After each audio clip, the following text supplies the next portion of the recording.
Hello everyone, स्वागत है आप सभी का आपके अपने YouTube channel one day exam study platform पे। मैं दीर्घा एक बार फिर से आप सभी का स्वागत करती हूँ। तो दोस्तों, जैसा कि आप सभी लोगों को पता है कि आपका सीटेट का एग्ज़ाम जो है वो 9 जनवरी से दोबारा स्टार्ट होने वाला है, यानी कि जो सेकंड फेज़ के एग्ज़ाम हैं वो सभी लोगों के 9 जनवरी से स्टार्ट होंगे। इसी के साथ जिन भी लोगों का एडमिट कार्ड नहीं आया है वो लोग अभी थोड़ा सा इंतज़ार कर सकते हैं। आप लोग जो है अपना 2 दिन पहले एडमिट कार्ड चेक कर लीजिएगा, ठीक है। तो वहाँ पर आपका एडमिट कार्ड जो है वो शो होने लगेगा। बहुत सारे लोगों की रिक्वायरमेंट थी कि जो आपका एडमिट कार्ड है वो नहीं आ रहा है ना, तो आप लोग वेट कर लीजिए, आपको 2 दिन पहले एडमिट कार्ड आ जाएगा, घबराने की कोई ज़रूरत नहीं है, ठीक है। इसी के साथ आप सभी को पता है ये जो आपकी क्लास होती है ये डेली ईवीएस की क्लास होती है आपकी 11 AM पे, इसलिए सभी साथियों को बिना कहे 11 AM पे आ जाना है। कभी किसी को नोटिफिकेशन का वेट नहीं करना है, क्योंकि कभी कभी यूट्यूब आपको नोटिफिकेशन नहीं भेजता है ना, तो इसीलिए आप लोगों को जो है वो 11 AM पे आ जाना है। ये आपकी क्लास जो है ये डेली ईवीएस की होती है। और आज की क्लास में हमने आपके जो पहले ऑनलाइन मोड में एग्ज़ाम हुआ था उसके प्रीवियस ईयर के क्वेश्चन पेपर रखे हैं। इससे आपको पता चल पाएगा कि आपका सीटेट जो है वो किस किस तरह से क्वेश्चन पूछ रहा है। बस इसमें हमने क्या चेंज किया है, आपके जो विकल्प पहले सीटेट देता था मैंने वो विकल्प ना रख करके जो अब इस टाइम पे सीटेट आपका पूछ रहा है तो उन विकल्पों को आज हमने यहाँ पर रखा हुआ है। बहुत सारे लोगों को क्वेश्चन सॉल्व करने में दिक्कत हो रही थी, तो इसलिए अगर हम आपको डेली प्रैक्टिस कराएंगे इस बेस पे तो आपका तैयारी जो है वो बहुत ही अच्छी हो जाएगी। और साथ ही जिन लोगों को विकल्पों में दिक्कत हो रही थी वो भी धीरे धीरे समझ जाएंगे अपने एग्ज़ाम टाइम आने के पहले, है ना। तो चलिए स्टार्ट करते हैं अपनी क्लास को और देखते हैं अपनी क्लास का पहला क्वेश्चन हमसे क्या कह रहा है यहाँ पर कि मेढकों और कीटों को फंसाने और खाने वाला घटपर्णी पौधा कहाँ पाया जाता है। तो देखिए यहाँ पर विकल्प आपके क्या दे रखे हैं, मिजोरम, मणिपुर, मेघालय और असम। जल्दी से सभी लोग आंसर करेंगे कि हमारे इस क्वेश्चन का सही आंसर क्या बनेगा। और आंसर आपको इस तरफ जो आपके विकल्प दे रखे हैं यहाँ से आप सभी को आंसर करना है, इधर से कोई भी साथी आंसर नहीं करेंगे, ठीक है। आंसर इस तरफ विकल्प से हमें देना है, क्योंकि सीटेट जो है वो इस तरह से आपका क्वेश्चन पुटअप करेगा और ऐसे ही विकल्प आपके रखेगा, ठीक है। तो इस साइड ना ध्यान दे करके आप सभी लोग दूसरी तरफ ध्यान देंगे कि यहाँ पे हमें आंसर टिक करना है। इसी के साथ जितने भी साथी चैनल पे पहली बार विजिट कर रहे हैं वो सभी एक बार चैनल को सब्सक्राइब करके नोटिफिकेशन बेल को प्रेस कर देंगे, ताकि जितने भी क्लासेस होती हैं उन सभी का नोटिफिकेशन आप तक पहुँचता रहे और आप सभी लोग जो है वो टाइम से क्लास में जुड़ जाएँ, ठीक है। तो चलिए एक बार क्लास को शेयर भी कर दीजिएगा जल्दी से सभी लोग, और क्लास पे अंगूठा भी चिपका दीजिएगा। आप लोग लाइक करने में बहुत कंजूसी करते हैं, तो प्लीज़ आप लोगों से छोटी सी रिक्वेस्ट बनती है कि प्लीज़ क्लास को लाइक कर दिया करिए। तो देखिए यहाँ पर बात किसकी की गई है, मेढकों और कीटों को फंसाकर खाने वाला पौधा जो है वो क्या है, घटपर्णी है, जिसे हम लोग नेपेंथीज के नाम से भी जानते हैं ना। घटपर्णी का दूसरा नाम जो है वो नेपेंथीज है। ये पाया कहाँ जाता है, तो ये पाया जाता है आपका मेघालय में। तो आंसर तो हमारा यहाँ से अगर हम देखते हैं तीसरा बनेगा, लेकिन हमें यहाँ पर आंसर करना है। तो यहाँ पर हम देखते हैं तो हमारा ये पहला, दूसरा, तीसरा और चौथा, यानी कि सीरियल से हमारा यहाँ पर ये तीसरा वाला बनेगा, ठीक है। अब हमें सीरियल से नहीं चलना है, हमें सिर्फ अपने विकल्प को देख करके आंसर को टिक करना है ना। अगर हम बात करते हैं, मान लीजिए अगर आपसे सीटेट ने ये पूछ लिया कि जो आपका घटपर्णी का पौधा है ये किस पहाड़ी में पाया जाता है मेघालय की, तो आप सभी लोग क्या बताएंगे कि जहाँ पर आपकी खासी हिल्स होती हैं वहाँ पर ये पौधा सबसे ज़्यादा पाया जाता है, ठीक है। तो चलिए बढ़ते हैं नेक्स्ट क्वेश्चन की तरफ। क्वेश्चन नंबर 2 देखिए यहाँ पर क्या कह रहा है, किसी वृक्ष के बारे में नीचे दिए गए कथनों पर विचार कीजिए। विकल्प दे रखे हैं, इस वृक्ष की सामान्य ऊंचाई सामान्य कक्षा के कमरे की दीवारों के बराबर होती है। बी कह रहा है कि यह वृक्ष अपने तने में जल एकत्र करता है। यह वृक्ष की जड़ें धरती के भीतर वृक्ष की ऊंचाई की लगभग 30 गुनी गहरी तक नीचे जाती हैं, जब तक कि भूजल स्तर तक न पहुंच जाए। डी कह रहा है कि यह वृक्ष आबू धाबी में रेत के टीलों के पास पाया जाता है।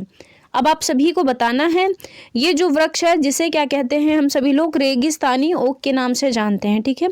तो उसके यहाँ पर विशेषताएं दे रखी गई हैं, इनमें से आपको ये बताना है कि कौन सा कथन हमारा यहाँ पर सही दे रखा है। आप सभी लोग अच्छे से क्वेश्चन पढ़ करके फिर आंसर करेंगे, ठीक है। जल्दी से बता दीजिए कि इस क्वेश्चन का आंसर हमारा सही क्या बनेगा। और देखिए एक चीज़ और आपको बता देते हैं, रेगिस्तानी ओक से भी आपका हर शिफ्ट में क्वेश्चन बना है, इसलिए आप सभी लोग रेगिस्तानी ओक के बारे में अच्छे से पढ़ लीजिएगा। हम तो आपको प्रैक्टिस कराते हैं, लेकिन आपकी प्रायोरिटी क्या बनती है कि आप खुद भी क्वेश्चन प्रैक्टिस करें, मॉक टेस्ट दीजिए, चाहे आप सीटेट का नया वाला दीजिए या फिर जो पहले का सीटेट ने अवेलेबल करवा रखा है अपनी वेबसाइट पे वो वाला दीजिए, ठीक है। तो देखिए यहाँ पर हमारा अगर हम सही आंसर की बात करते हैं तो कह रहा है कि वृक्ष की ऊंचाई सामान्य कक्षा के कमरे की दीवारों के बराबर होती है। ये पॉइंट यहाँ पर एकदम सही दे रखा है इसके बारे में। बी कह रहा है कि यह वृक्ष अपने तने में जल एकत्र करता है।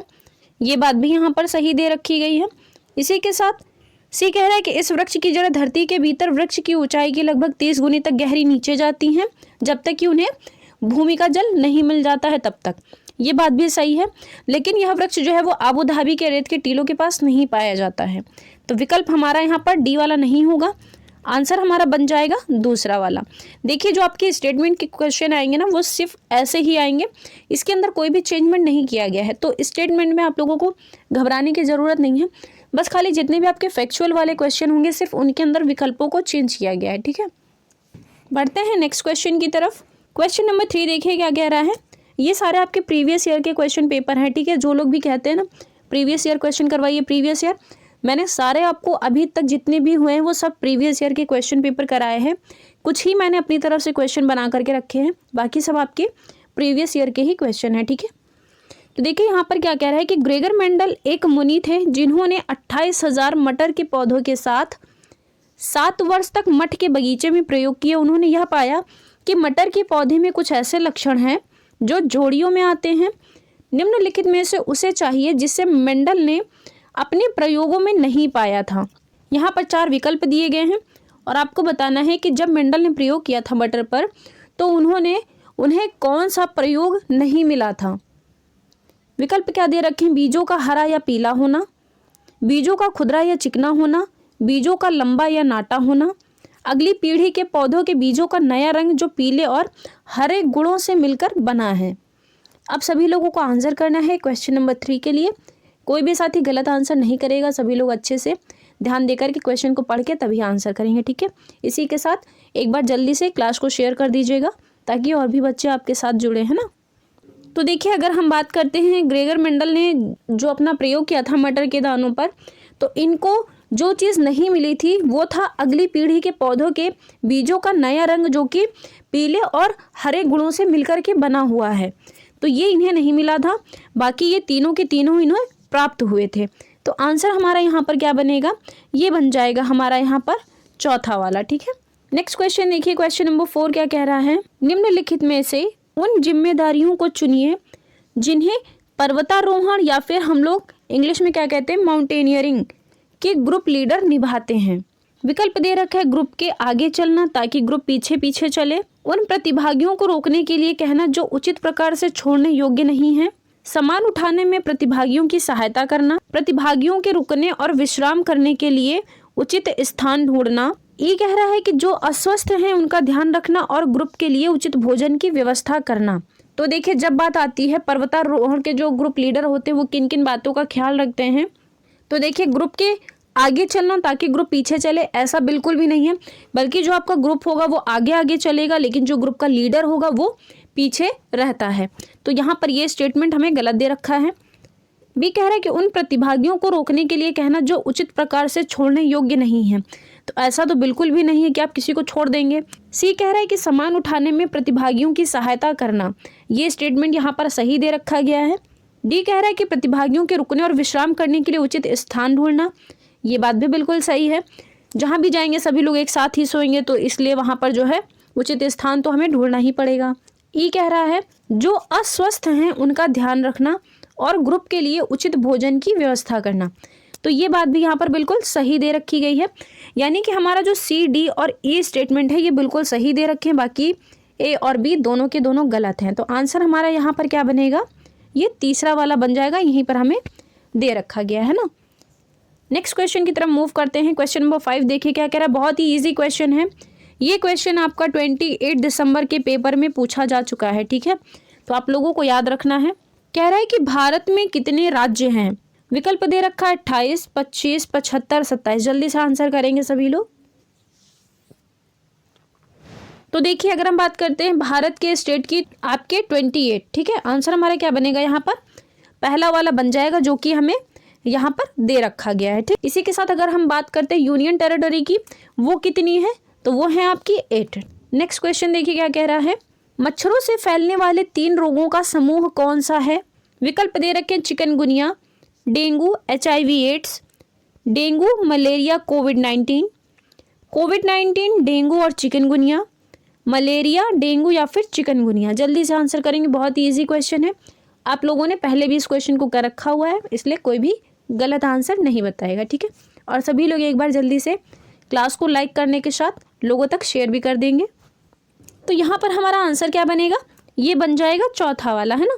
मलेरिया, डेंगू और चिकनगुनिया जो है ये सभी मच्छरों से द्वारा फैलने वाले रोग होते हैं, जो कि हमारा सीरियल से तीसरे नंबर पर दे रखा गया है ना। नेक्स्ट क्वेश्चन देखिए यहाँ पर क्या कह रहा है, क्वेश्चन नंबर 7। एक दूसरे देश का विद्यार्थी आपकी कक्षा में जहाँ प्रायः सभी स्थानीय विद्यार्थी हैं शामिल हुआ है।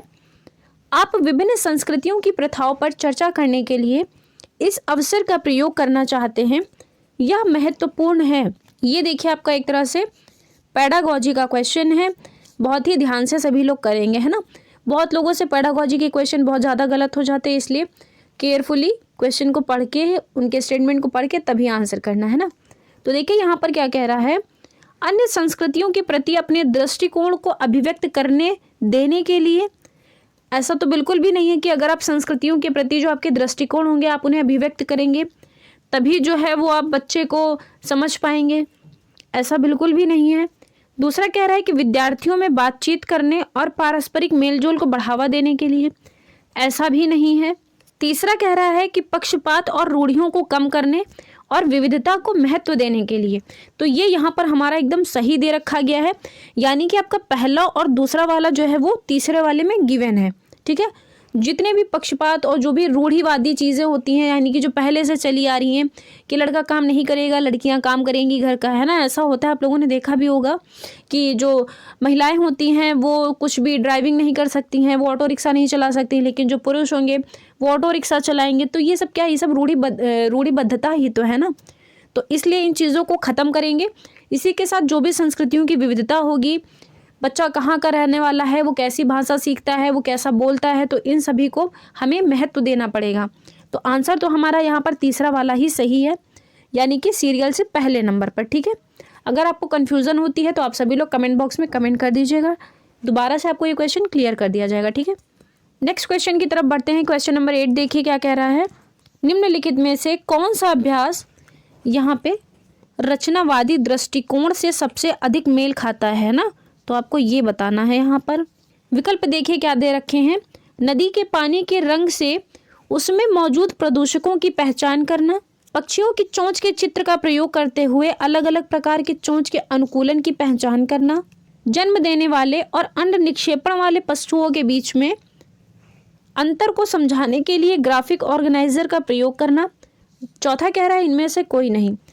अब इसके अंदर हमें क्या बताना है कि कौन सा ऐसा अभ्यास है या फिर कौन सा ऐसा प्रयोग इसके अंदर दे रखा गया है जो कि रचनावादी दृष्टिकोण से सबसे अधिक मेल खाता है। सभी लोग जल्दी से आंसर करेंगे क्वेश्चन नंबर 8 के लिए। तो देखिए यहाँ पर हमारा सही आंसर क्या बनेगा, ये बन जाएगा हमारा पहला वाला, यानी कि नदी के पानी के रंग से उसमें मौजूद जितने भी प्रदूषक होंगे आप उसकी अगर पहचान करते हैं और जब उसके बारे में चर्चा करेंगे तो ये चीज़ जो है वो रचनावादी दृष्टिकोण को सबसे अधिक प्रभावित करेगी, है ना। बच्चा चीज़ों को देखेगा, करके सीखेगा, तभी तो उन चीज़ों का पता लगा पाएगा। तो ये एक तरह से रचनावादी दृष्टिकोण का ही उदाहरण है ना। तो आंसर तो हमारा यहाँ पर पहला वाला ही सही होगा। ये भी आपके ऑनलाइन मोड के ही क्वेश्चन हैं जो आपके आयोग के द्वारा यानी कि आपके CBSE के द्वारा दिए गए हैं, है ना। नेक्स्ट क्वेश्चन देखिए यहाँ पर क्या कह रहा है कि निम्नलिखित में से कौन सा उदाहरण सक्रिय शिक्षण में व्यस्त विद्यार्थियों का सर्वश्रेष्ठ उदाहरण है। विकल्प दे रखे हैं, वर्षा से प्रयोग होने वाले वाहनों को दर्शाने वाले वृत्त चलचित्र को देखने के बाद वाहनों में देखे गए अंतर के कारणों पर चर्चा करना, पिछले 50 वर्षों में प्रयोग किए गए विभिन्न टेलीफोन दर्शाने वाले वृत्त चलचित्र को देखने के बाद 2 लोगों के समूह में इसका वितरण करना। तीसरा कह रहा है कि इमारतों के निर्माण करने में इस्तेमाल होने वाली विभिन्न प्रकार की चीज़ों के बारे में लिखित जानकारी श्यामपट्ट से उतारना, पाठ्यपुस्तक से विभिन्न स्थापत्य शैलियों की उल्लेखनीय इमारतों के बारे में पढ़ने के बाद ऐसी इमारतों के उदाहरण को सूचीबद्ध करना। अब सभी लोग बताएंगे क्वेश्चन नंबर 9 का सही आंसर क्या बनेगा। और देखिए आप लोगों की एक सबसे ज़्यादा ये कन्फ्यूज़न होती है, आप लोग क्या करते हैं, अगर आपके सामने कोई पेडागोजी का क्वेश्चन आता है या कुछ भी आता है तो आप लोग क्या सोचते हैं कि जो सबसे बड़ा आंसर जाएगा वही हमारे क्वेश्चन का आंसर बनेगा। तो ये आप लोगों की सबसे बड़ी गलतफहमी होती है, ऐसा बिल्कुल भी नहीं करना है। सो आप लोगों को ध्यान देकर के क्वेश्चन पढ़ना है, उनके विकल्प को पढ़ना है, तभी हमें अपना आंसर टिक करना है। जल्दीबाजी में कोई ये काम नहीं करेगा कि अगर वहाँ पर आपको स्टेटमेंट बड़ा दे रखा गया तो वही हमारा आंसर बनेगा। इससे क्या होता है, आप लोग गच्चा खा जाएंगे और आपका जो क्वेश्चन होगा वो गलत हो जाएगा और आपका एक नंबर भी चला जाएगा। तो इन चीज़ों से हमें सावधान रहना है, थोड़ा सा सावधानी बरतनी पड़ेगी, ठीक है। तो देखिए यहाँ पर हमारा आंसर क्या बनेगा, कह रहा है कि ऐसा कौन सा उदाहरण है जो कि सक्रिय शिक्षण में व्यस्त विद्यार्थियों का सर्वश्रेष्ठ उदाहरण रखा गया है। कह रहा है कि वर्षा से प्रयोग होने वाले वाहनों को दर्शाने वाले वृत्त चलचित्र को देखने के बाद वाहनों में देखे गए अंतर के कारणों पर चर्चा करना। तो देखिए यहाँ पर जो ये दे रखा है ना, ये बिल्कुल सही दे रखा गया है स्टेटमेंट, क्योंकि यहाँ पर चर्चा करने की बात आ रही है। चर्चा करना हमारा पॉजिटिव वर्ड होता है, तो इस चीज़ से हम अपने आंसर को पहचान सकते थे। दूसरा वाला नहीं होगा क्योंकि यहाँ पर वितरण करने की बात कर दी है, इसलिए हमें वितरण नहीं करना है बच्चों का। तीसरा कह रहा है कि श्यामपट्ट से जानकारी को उतारना है, तो आप सभी को पता है कि जानकारी को श्यामपट्ट पर उतार लेने से कोई मतलब नहीं होगा, बच्चा तो उसमें रटा रटाए उसे मिल जाएगा, कोई मतलब नहीं होगा। चौथा कह रहा है कि उदाहरण को सूचीबद्ध करना, अगर आप सूचीबद्ध कर लेंगे, वो तो बच्चा 1 to 5th का है, उसे सूचीबद्ध करने से कोई मतलब, उसे समझ में ही नहीं आएगा कि हमने क्या चीज़ नोट की, इनके बारे में हमें पता भी है या नहीं है। तो आंसर हमारा जो बनेगा वो यहाँ पर पहला वाला बन जाएगा, ठीक है। नेक्स्ट क्वेश्चन देखिए, क्वेश्चन नंबर 10 क्या कह रहा है कि बिहू फेस्टिवल किस राज्य का है। विकल्प दे रखे उड़ीसा, पश्चिम बंगाल, तमिलनाडु और असम। जल्दी से आंसर करेंगे, बहुत इजी क्वेश्चन है। फेस्टिवल से भी आपका जो है वो 1 से 2 क्वेश्चन जरूर देखने को मिलते हैं आपके सीटेट के एग्जाम में, है ना। तो हम लोगों को फेस्टिवल के बारे में भी पढ़ के जाना है, और इसी के साथ जो तिथियां होती हैं फेस्टिवल की हमें वो भी पढ़नी पड़ेंगी, क्योंकि उनसे भी आपका क्वेश्चन उठा के देता है। देखिए यहाँ पर बिहू की बात हो रही है, तो आंसर हमारा यहाँ पर चौथा वाला बन जाएगा, जो कि यहाँ पर हमें दे रखा गया है, ठीक। क्वेश्चन नंबर 11 देखिए क्या कह रहा है कि रेबो के बारे में गलत कथन को चुने।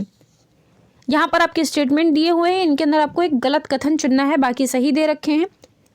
विकल्प क्या कह रहा है, यह याक के बालों की पट्टियों से बने होते हैं, ये बात बिल्कुल सही दे रखी है। यहाँ पर तंबू में चूल्हे का धुआं निकलने के लिए एक रास्ता है, बिल्कुल बनाया जाता है। तंबू के अंदर अगर आप लोग खाना बनाएंगे तो उससे धुआं पास करने के लिए हमें एक वहाँ पर होल बनाना पड़ेगा, है ना। तीसरा कह रहा है कि यह शंक्वाकार तंबू है, बिल्कुल सही बात होती है, तंबू आपके अक्सर शंक्वाकार ही होते हैं। चौथा कह रहा है कि तंबू को जमीन के निचले हिस्से में लगाया जाता है। ऐसा कुछ नहीं है, जमीन के निचले हिस्से में आप कहाँ लगा देंगे, ऊपरी हिस्से में लगता है ना तंबू। तो चौथा हमारा यहाँ पर गलत हो रखा है। आंसर हमारा क्या बनेगा, सीरियल से पहले नंबर पर, ठीक है। नेक्स्ट क्वेश्चन की तरफ बढ़ते हैं। क्वेश्चन नंबर 12 देखिए यहाँ पर क्या कह रहा है, ओजोन परत सूर्य से आने वाली किरणों से पृथ्वी तक की सतह को ढाल देती है। ऐसी कौन सी किरण है जो आपकी ओजोन परत होती है, वो सूर्य से जितनी भी आने वाली किरणें होती हैं उनको पृथ्वी की सतह से ढाल देती, यानी कि उन्हें नहीं पहुंचने देती है पृथ्वी की सतह तक। विकल्प क्या दे रखे हैं, अवरक्त किरणें, पराबैंगनी विकिरण, एक्स रेज या फिर गामा रेज। अब जल्दी से आंसर करेंगे सभी लोग क्वेश्चन नंबर 12 के लिए। इसी के साथ अगर चैनल पे आप पहली बार आए हैं तो प्लीज़ चैनल को सब्सक्राइब कर लीजिएगा, नोटिफिकेशन बेल को प्रेस कर दीजिएगा, ताकि जितने भी आने वाली वीडियोज़ हैं उन सभी का नोटिफिकेशन आप तक पहुंचता रहे और आप सभी लोग जो है वो टाइम से क्लास में प्रेजेंट हो जाए, है ना। तो देखिए यहाँ पर हमारा आंसर क्या सही बनेगा, ये हो जाएगा पराबैंगनी विकिरण।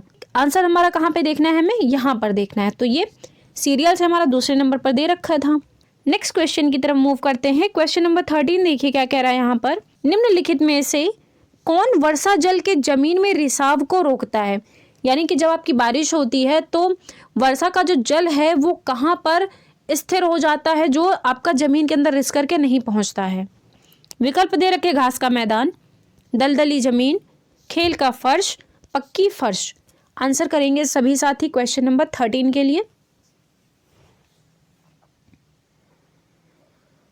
तो यहाँ पर हमारा आंसर क्या बनेगा, 4th वाला बन जाएगा, ठीक है ना। तो जो कि हमारा सीरियल से तीसरे नंबर पर दे रखा है ना, 1 2 3 4, तो बना कहाँ पर हमारा, ये तीसरे नंबर पर बनेगा, ठीक है।